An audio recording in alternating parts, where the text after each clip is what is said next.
मैं हालत सबके सामने बयां कर रही हूँ। मैं अब जीते हुए धीरे धीरे मर रही हूँ। मेरी बर्बादी का ज़ामीन वो हैवान है। मेरी आबरू के कातिल काहे के बलवान हैं। मेरे बेरूह कमरे में आबरू की रूह आज़ाद है। खून के धारे हैं फर्श पर, सारे हालात नासाज हैं। मुझे लड़ना है जो मेरे साथ इंसाफ नहीं करने देंगे। मेरे घावों को नोचेंगे, इन घावों को भरने नहीं देंगे। नमस्कार, स्वागत करती हूँ आप सभी का अपने चैनल द माइंड मोटिवेशन में। मैं हूँ एडवोकेट सतविंदर कौर और जो मैंने आपको पोयम सुनाई, ये उस बच्ची की, वो हर उस निर्भया की आप बीती है जिन्हें इंसाफ के नाम पर कुछ नहीं मिलता हमारे देश में। कहने को आज 15 अगस्त इंडिपेंडेंस डे है, हम आज़ाद हैं, स्वतंत्र हैं, पर क्या सही मायने में हम हैं या नहीं? सोशल मीडिया पे जितने भी तमाम लोग हैं जिन्हें पता होगा कि निर्भया जैसा जो केस दोबारा हो गया है हमारे भारत देश में, एक डॉक्टर जो कि जीवन बचाने के लिए 36 घंटे की ड्यूटी कर रही थी, उसकी ऐसी हालत कर दी गई जिसे हम सोच भी नहीं सकते। उसकी आंखों का चश्मा तोड़ करके उसकी आंखों में कांच घुसाया गया, उसका मुंह रगड़ा गया दीवार के साथ ताकि उसकी आवाज कहीं बाहर ना चली जाए। उसकी पूरी बॉडी पर जख्म ही जख्म, उसके पैर 90 डिग्रीज में। सोच भी नहीं सकते हम क्या बीत रही होगी उसके माता पिता पर कि उन्होंने अपनी लड़की को इतने सालों की पढ़ाई डॉक्टर बनने के लिए करवाई। वो एक सरकारी हॉस्पिटल में थी जहां ना तो सीसीटीवी की और ना ही कोई सुरक्षा कर्मचारी तैनात थे, कोई सुविधा नहीं थी। फिर भी वो लड़की वहां पर 36 घंटे की ड्यूटी दे रही थी ताकि वो लोगों की सेवा कर सके। लोगों को, वो कोई प्राइवेट क्लिनिक में भी नहीं थी कि जो हम एक बार सोचें कि नहीं वहाँ हॉस्पिटल पैसे छाप रहा होगा। वो एक सरकारी अस्पताल में थी,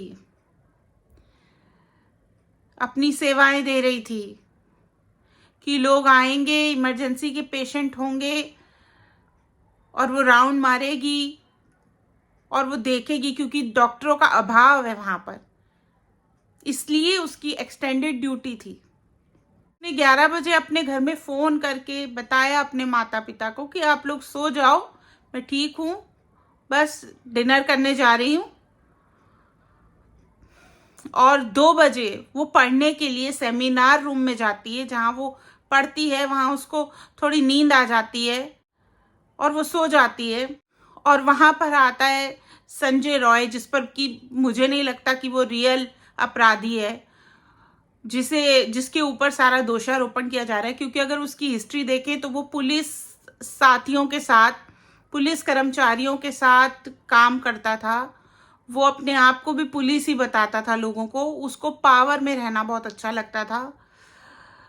और ये सिम्टम्स एक नार्सिसिस्ट के भी होते हैं फ्रेंड्स, जिन्हें पावर में रहना अच्छा लगता है। वो पुलिस कर्मचारी तो नहीं था, लेकिन वो पुलिस वालों के साथ पिछले 5 सालों से काम कर रहा था, उनकी हेल्प करता था। टेक्निकली वो पुलिस वालों के साथ ही काम कर रहा था पिछले 5 सालों से, और इसीलिए वो हॉस्पिटल में बेड दिलवाने के नाम पर लोगों से बहुत पैसे भी लेता था। उसका बिहेवियर बहुत बुरा था, वो लोगों को ठगता था, लोगों को शोषण करता था। पर वो इस हद तक गिर जाएगा ये तो किसी को नहीं पता। और पोस्टमार्टम की रिपोर्ट बता रही है कि वो एक इंसान का काम ही नहीं था। हम आज़ाद नहीं हुए हैं दोस्तों, आज़ादी मनाएं हम सेफ ही नहीं है, अपने वर्क प्लेस पे हम सेफ नहीं है। हम क्या आज़ादी मनाएंगे? हम इस 4 दीवारी के कमरे में ही रहें। क्या बीती होगी उन माँ बाप पे जिन्हें 3 घंटे तक अपनी बच्ची से मिलने भी नहीं दिया गया। आपको मालूम है कि जहाँ जो सेमिनार हॉल में ये सब हुआ था रात के 3-4 बजे, उसके बाजू का कमरा तुरंत तोड़ने लग गए रेनोवेशन के नाम पे, ताकि सबूत मिट जाएं। सीबीआई को भी टाइम पर नहीं बुलाया गया और सारे जो सबूत है वो सब मिटाए जा रहे हैं। आप खुद ही सोचिए, एक टेक्निकली अगर एक पुलिस वाला जो 5 साल से पुलिस के साथ काम कर रहा है, उसके ऊपर दोष ये लगा रहे हैं कि उसका ब्लूटूथ वहां पर था और फिर उसको घर से बुलाया गया, उसका ब्लूटूथ वो मैच हो गया, उसके फ़ोन के साथ कनेक्ट कर दिया गया, तो इसीलिए दोषी यही है जिसे बाद में बचा लिया जाएगा। तो जो लोग पावर में हैं, इन्फ्लुएंशियल पार्टीज़ हैं, मेरे को लग रहा है, ये मेरी पर्सनल विचार हैं और आप भी एग्री करेंगे कि ये किसी बहुत पावरफुल इंसान को बचाने के लिए ये सब कर रहे हैं। जो उस कॉलेज का प्रिंसिपल था उसका बयान ही नहीं लिया गया, उसको उस प्रिंसिपल ने रिजाइन कर दिया और उसको विद इन 1 डे 2 डे पास के दूसरे कॉलेज में एज अ प्रिंसिपल अपॉइंट कर दिया गया। ये बहुत बड़ी गेम है। भारत आज़ाद नहीं है, मैंने कोई आज़ादी नहीं मनाई, बल्कि ये इंसिडेंट सुनकर मैं सो ही नहीं पाई हूँ। और शायद कैंडल मार्च निकालते निकालते हम थक जाएंगे, लेकिन इंसाफ नहीं होगा। हमें निर्भया 2 को इंसाफ दिलाना होगा फ्रेंड्स। और इसके लिए सिर्फ एक ही अपील आप लोगों से करती हूँ कि इस बारे में बात कीजिए, अपने व्हाट्सएप स्टेटस पे लगाइए, अपनी स्टोरीज पे लगाइए। किसी की जान इतनी भी फालतू नहीं है कि वो इतनी 8-10 साल की पढ़ाई करने के बाद देश के लोगों को जिनको बचाने जा रही है वहाँ वो खुद ही नहीं सेफ।